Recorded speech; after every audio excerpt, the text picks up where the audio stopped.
program tonight, all about getting money out of politics. Who would like to get money out of politics?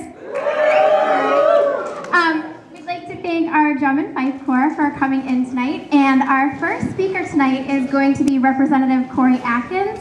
She is one of the representatives in the State House who is sponsoring S-772, which is the bill, the resolution, calling to overturn Citizens United and give the democracy back to the people.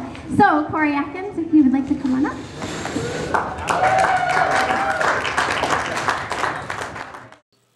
And so began the Occupy Boston Conference on Corporate Personhood.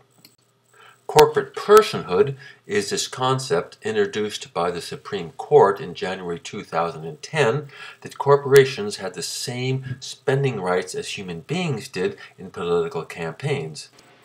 Corey Atkins spoke passionately about the need to reverse Citizens United. We followed with a little play. There's no respect for authority anymore. Why, in my day, I couldn't go around calling elected officials corrupt. I should know. I campaigned for one.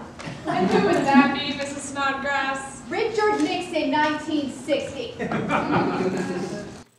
We broke out into small groups and discussed a number of related issues.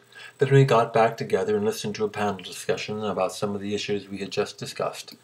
Then we had another little play where I got to play the student. But the idiot boss fired me for insubordination. Next question.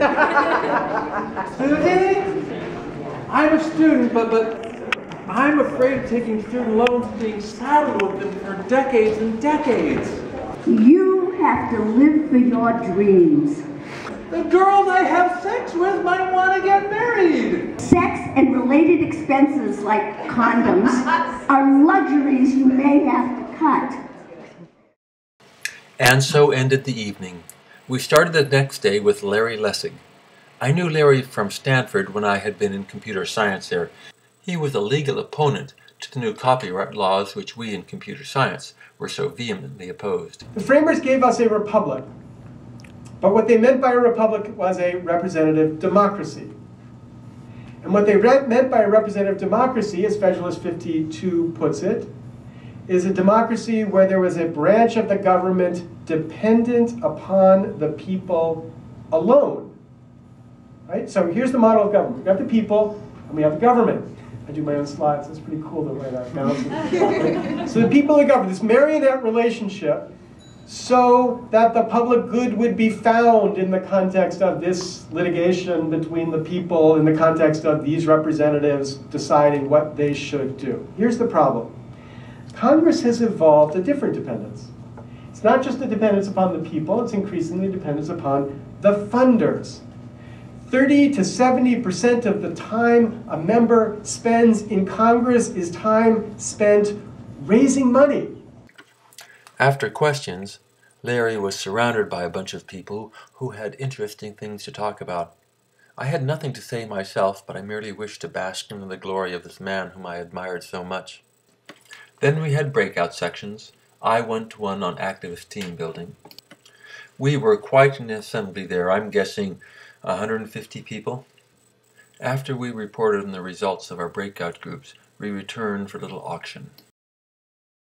Hello and welcome to today's Great American Monopoly Auction.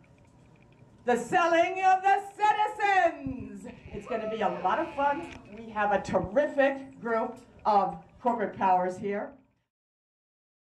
What's our first item up for bid? Oh, and please do say hello to my handsome clerk. Isn't he lovely?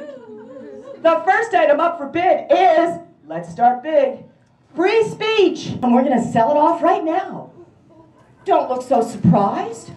The Supreme Court told us we could, and so we're going to right now. What am I bid?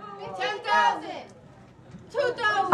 I can't hear you now. I can't hear. That I heard. I have $1 billion from Goldman Sachs. $1 billion. He'll give me two. He'll give me two. He'll give me two. $2 billion. $2 billion. All right. Sold for $1 billion.